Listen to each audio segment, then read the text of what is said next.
সজীব ওয়াজেদ জয়, আপনাকে আমাদের অনুষ্ঠানে স্বাগত জানাই। আপনি আমাদের শুভেচ্ছা এবং কৃতজ্ঞতা জানবেন।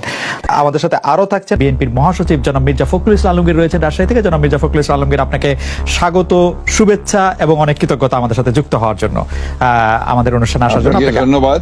আপনাকে আন্তরিকভাবে ধন্যবাদ। আমি যে প্রশ্নটি করতে চাই সেই প্রশ্নটি হচ্ছে যে অনেকের মানে শুরুর প্রশ্নটি সেটি অনেকের প্রশ্ন। আমাদের আসলে অনেকগুলি প্রশ্ন আছে আপনার কাছে। আপনার যে প্রশ্নের জবাব আপনি যেভাবে দিতে চান সেভাবে দিবেন, না দিতে চাইলেও আমরা দিব, মানে আমরা এটা নিতে পারবো, এত অসুবিধা নাই। আমাদের প্রথম যে প্রশ্ন সেটি হচ্ছে যে আমরা দেখেছি যে 5ই আগস্টে ক্ষমতার পট পরিবর্তনের পরে শেখ হাসিনা পালিয়ে যাওয়ার পরে তিনি ভার্চুয়ালি একটি জায়গায় তার পরদিনই ভার্চুয়াল বক্তব্য দিয়েছিলেন, বিভিন্ন অনুষ্ঠানে অনলাইনে সক্রিয় থাকছেন, বক্তৃতা দিচ্ছেন। দেশের পক্ষ থেকে এই দাবি আছে তাকে দেশে আসার, দেশে ফেরা উচিত, মানে সে সময়টা কখন হতে পারে? ওনার উদ্দেশ্য হচ্ছে অতি শীঘ্রই বাংলাদেশে ফিরে যাওয়া, রাজনীতি করার জন্য তিনি চান বাংলাদেশে ফিরে যেতে। এখন যেহেতু আমাদের দলকে আবার সংগঠিত করতে হচ্ছে, এটা তিনি করছেন। তিনি ভালো আছেন, তিনি এখন দিল্লিতে আছেন। আমার বোন ওনার কাছে আছেন, আমার বোন তো দিল্লিতে থাকেন।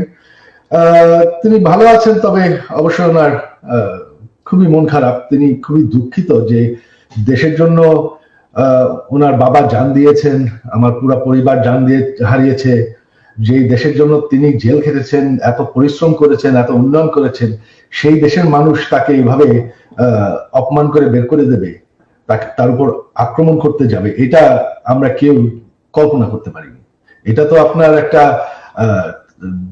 তারা যে দাবি করছে যে এটা গণতান্ত্রিক আন্দোলন, এই মানুষ হত্যা করা, পুলিশের উপর হামলা করা, প্রধানমন্ত্রীর উপর হামলা করা, প্রধানমন্ত্রীর বাড়ির উপর হামলা করা, যা সবকিছু জ্বালাও পোড়া করা, লুটপাট করা, এটা তো কোনো আন্দোলন নয়, এটা তো হচ্ছে মব, এটা তো হচ্ছে সন্ত্রাস, জঙ্গি।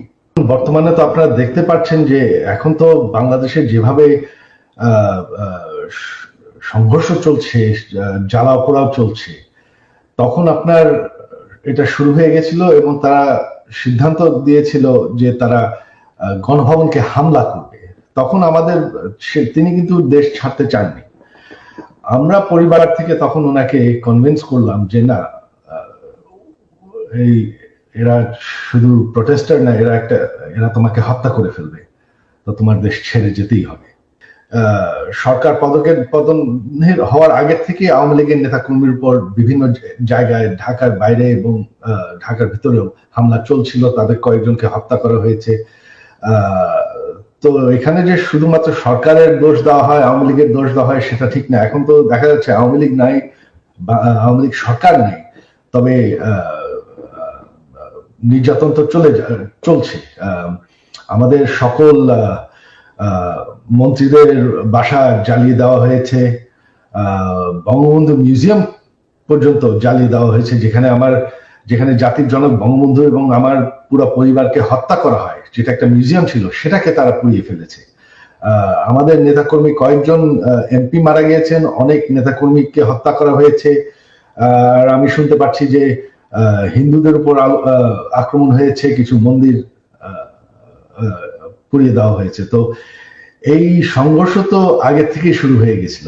এটা তো এখন তো আমাদের সরকারের দায় নাই, আমাদের আওয়ামী লীগ তো এখন আর এই সংঘর্ষের জন্য দায়ী না। দেশের জন্য এত করেছি, এই যে গত 15 বছরে আপনারা জানেন আমি ডিজিটাল বাংলাদেশ বানিয়েছি, এটা আমার স্বপ্ন ছিল।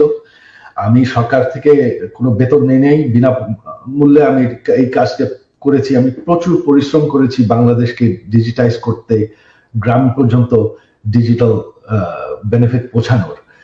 তারপরে যদি বাংলাদেশের মানুষ, এই যে উন্নয়ন আমরা করেছি, তারপরে যদি বাংলাদেশের মানুষ আমার পরিবারের সাথে এরকম করে, তাহলে আমাদের আর কিছু বলার আর করার নেই। আওয়ামী লীগ মরে যায়নি, আওয়ামী লীগ হচ্ছে বাংলাদেশের সব থেকে পুরাতন দল। সবাই যে মনে করে যে আওয়ামী লীগের পপুলারিটি নাই, দেশে আপনার 17 কোটি মানুষ, 17 কোটি মানুষের মধ্যে এখনো আপনি যদি নিরপেক্ষ নির্বাচন হয়, আমি জানি আওয়ামী লীগ ভোটে জিতে আসবে। হ্যাঁ, 100% ভোট কোনোদিন কোনো গণতন্ত্রে কোনো সরকার পায় না। আমাদের বিরুদ্ধে যারা ভোট হেরে গেছে বা তারপর তো বয়কট করেছি, হ্যাঁ, এদেরকেই আপনি দেখেছেন যারা আওয়ামী লীগ বিরোধী। তাদেরকেই দেখা গেছে। তবে আওয়ামী লীগের যারা সমর্থক তারা কিন্তু দেশে আছে। আরেকটি ব্যাপার সেটি হচ্ছে আমার আগেকার প্রশ্নের সাথে সম্পর্কিত, যে গণ অভ্যুত্থানের মুখে শেখ হাসিনার দেশ ছেড়ে পলায়ন, আওয়ামী লীগের নিষ্ক্রিয়তা এক ধরনের, মানে আওয়ামী লীগ দেশের রাজনৈতিক প্রেক্ষাপট থেকে বাদ হয়ে গেছে। কেউ কেউ আমাদের মিডিয়ার ভাষায় কেউ কেউ বলছেন যে একটা -1 হয়ে গেছে। অন্তর্বর্তী সরকারকে নিয়ে কোনো -2 সংখ্যা কি আছে? কেন এই প্রশ্নটি উঠছে সেটিও আমি বলি, যেটা কিছুটা আপনি আগেই প্রশ্ন করেছেন যে আওয়ামী লীগ আমলে কিন্তু আমরা দেখেছিলাম যে বেগম খালেদা জিয়ার চিকিৎসার জন্য বারবার বলা হচ্ছিল, কিন্তু 3.5 মাস পরেও বেগম জিয়া এখনো দেশে আছেন, তারেক রহমান সাহেব এখনো দেশে ফিরেন নাই। তো এইটার ক্ষেত্রে কি -2 কোনো আশঙ্কা আপনাদের মধ্যে রয়েছে কিনা অন্তর্বর্তী সরকারকে নিয়ে? এই -2 তো এসেছিল আপনার 1/11-এ। এখন আপনার এই -2 কোনো সমস্যা নেই। কারণ হচ্ছে যে আমরা আগেই বলেছি, আমি গতকাল একটা ইন্টারভিউতে বলেছি যে বিএনপিকে এখন আর কেউ মাইনাস করতে পারবে না। দেখলাম 1। 2 নম্বর হচ্ছে আওয়ামী লীগ যদি নিজেরা মাইনাস হয়ে গিয়ে থাকে তো সেটা তো আওয়ামী লীগ হয়েছে, কারণ সে দেশেই নাই, তার নেত্রী পালিয়ে গেছে। সুতরাং আপনার এই জায়গাতে তো তারা নিজেরাই চলে গেছে। এখানে একটা জিনিস আমাদের সবসময় মনে রাখতে হবে যে রাজনৈতিক দলটি পলিটিক্যালি ব্যাংক্রাফট হয়ে যায়। আওয়ামী লীগ এখন আসলে পলিটিক্যালি ব্যাংক্রাফট একটা রাজনৈতিক দল। আমি আগে থেকে বলছিলাম কথাটা আর কি। তার কোনো রাজনীতি নেই। সে ক্ষমতাকে এমন ভাবে ব্যবহার করেছে তাদের ব্যক্তিগত স্বার্থে, দলীয় স্বার্থে না, প্রত্যেকের ব্যক্তিগত স্বার্থে। They have minted money like anything. দেশকে তারা একেবারে ফোকলা করে দিয়েছে এবং সেই দেশকে ফোকলা করে দিয়ে পালিয়ে গেছে। যদি এই মুহূর্তে নির্বাচন হয়, যেটি আসলে বিএনপি যৌক্তিক সময়ের মধ্যে নির্বাচন দাবি করছেন, তাতে বেগম খালেদা জিয়া কি প্রার্থী হবেন, বা বিএনপি সংসদ নেতা বা প্রধানমন্ত্রী হিসেবে কাকে চাইতে পারে, চেয়ারম্যান নাকি ভারপ্রাপ্ত চেয়ারম্যান? এখানে এই মুহূর্তে এখনই আমাদের এই প্রশ্নগুলো নিয়ে আমরা আপনার কাজ করছি না, কারণ আমরা এখন আমাদের সামনে যে সবচেয়ে বড় চ্যালেঞ্জ সেটা হচ্ছে যে আপনার এই ইন্টারিম গভর্নমেন্টের কাজগুলো তারা যেন শেষ করতে পারে, অর্থাৎ যে সমস্ত সংস্কারের বিষয়গুলো আছে সেই সংস্কার যে কয়েকটা আপনার খুবই নির্বাচন কেন্দ্রিক এবং প্রয়োজনীয়, সেই সংস্কারগুলো করে নির্বাচনের কথা আমরা বলছি। এবং আমরা মনে করি যে এটা আপনার যথা সময়ে সেটা অনুষ্ঠিত হবে। এবং দেশনেত্রী বেগম খালেদা জিয়া তো আমাদের পার্টির চেয়ারপারসন, এবং তিনি যদি নির্বাচন করতে সক্ষম হন শারীরিকভাবে, তাহলে অবশ্যই তিনি নির্বাচন করবেন। অন্যদিকে যেন তারেক রহমান সাহেব আমাদের দলের ভারপ্রাপ্ত চেয়ারম্যান এখন আছেন, এবং তিনিও নির্বাচন করতে চাইলে তিনিও নির্বাচন করতে চান, সেটা উনি করতে পারবেন যে কটা সিটি তিনি করতে চান। তো এই নিয়ে কোনো সমস্যা নেই। সুতরাং খালেদা জিয়া নির্বাচন করলেন, প্রধানমন্ত্রী হলেন, বা তারেক রহমান সাহেব নির্বাচন করে প্রধানমন্ত্রী, এটা নিয়ে কোনো সমস্যা নেই। এই ব্যাপারে পার্টিতে আমাদের কোনো সমস্যা আছে বলে আমি মনে করি না। কেউ কেউ এরকম ইঙ্গিত করছে যে বিএনপি আসলে এই মুহূর্তে নির্বাচনের জন্য আসলে চাপ দিতে চাচ্ছে, সরকারকে চাপ দিচ্ছে, তার ফলে সরকার একটু আনস্টেবল হচ্ছে। এইটা কি ঠিক? আবার অন্যদিকে সরকারের একটা জায়গা থেকে মনে হচ্ছে যে সরকার 2 বছর 4 বছর, হঠাৎ করে ডক্টর ইউনূস একটা 4 বছরের কথা বলাতে সেটা নিয়েও একটা বিভ্রান্তি তৈরি হয়েছে। আপনি এটাকে কিভাবে দেখেন? আমি দেখি একটু ভিন্নভাবে। এটা দেখি যে আমাদের দেশের মিডিয়া বা আপনারাই যারা মিডিয়াতে কাজ করেন, আপনারা সাথে স্পেকুলেশনস করেন, এবং স্পেকুলেশন করলে এটা আপনাদের হয়তো বা খুব ভররা হয়, কিন্তু আমাদের জন্য আমরা এই ব্যাপারটাতে আমি ব্যক্তিগতভাবে খুব বেশি আগ্রহী নই। কারণ আমরা আপনি যে কথাগুলো বললেন তার একটার সঙ্গে কোনো বাস্তবতার মিল নেই, এবং আমরা সেই ধরনের কোনো চিন্তা করছি না বা সেরকম করছেও না।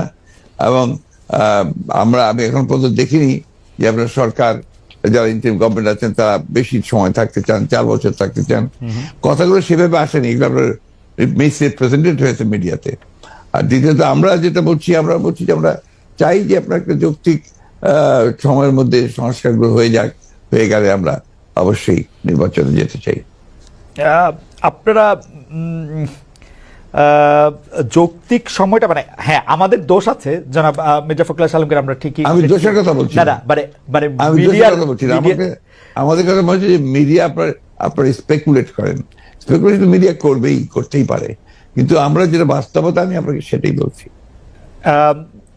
না মানে আপনি যদি অনুমতি দেন আমাদের অবস্থাটা আমরা একটু বলি, যে আমাদের কাছে মনে হচ্ছে যে নির্বাচন সংস্কার, মানে কিছু বলা হচ্ছে যে কিছু যৌক্তিক সংস্কার করে যদি নির্বাচনটা না দেওয়া হয় তাহলে বিএনপি যখন ক্ষমতায় আসবে বা অন্য কেউ যখন ক্ষমতা আসবে তারাও আসলে একই সরকারের সমান ফেসিস্ট হতে পারে, গত সরকারের সমান। তো সেইটা চিন্তা করে তাদেরকে সংস্কারের কথা বলা হচ্ছে। আমি এটার সঙ্গে একেবারেই একমত নই। আমি ঘোরতর আপত্তি জানাচ্ছি, তীব্র প্রতিবাদ জানাচ্ছি। বিএনপির সঙ্গে ফ্যাসিস্ট আওয়ামী লীগের তুলনা করার কোনো কারণই থাকতে পারে না। কারণ বিএনপি ইজ এ পার্টি, যে দলটা বহুদলীয় গণতন্ত্র নিয়ে এসেছে। আওয়ামী লীগ একদলীয় শাসন ব্যবস্থা বাকশালে ছিল, আমরা বহুদলীয় গণতন্ত্র নিয়ে এসেছি। আমরা সংসদীয় গণতন্ত্র নিয়ে এসেছি, ম্যাডাম জিয়া নিয়ে এসেছেন। আমরা তত্ত্বাবধায়ক সরকার বিধান পাশ করেছি পার্লামেন্টে, এবং আমাদের কাছে ফ্যাসিস্ট আবার এখন পর্যন্ত তো প্রশ্নই উঠতে পারে না। আমাদের যে পার্টির স্ট্রাকচার, আমরা যে কাজ করেছি, সেগুলো সমস্ত গণতন্ত্রের পক্ষে গেছে। এবং 14 বছর লড়াই করেছি তো ফ্যাসিস্ট হওয়ার জন্য নয়, গণতন্ত্রকে প্রতিষ্ঠা করবার জন্য। সুতরাং এই কথাগুলো যখন বলা হয়, তখন এই কথাগুলো আমার কাছে মনে হয় যেটা আপনার শুধুমাত্র হয় কথার কথা বলার জন্য বলা হয়, অথবা বিএনপিকে আপনার ছোট করে খাটো করে দেখানোর চেষ্টা করা হয়।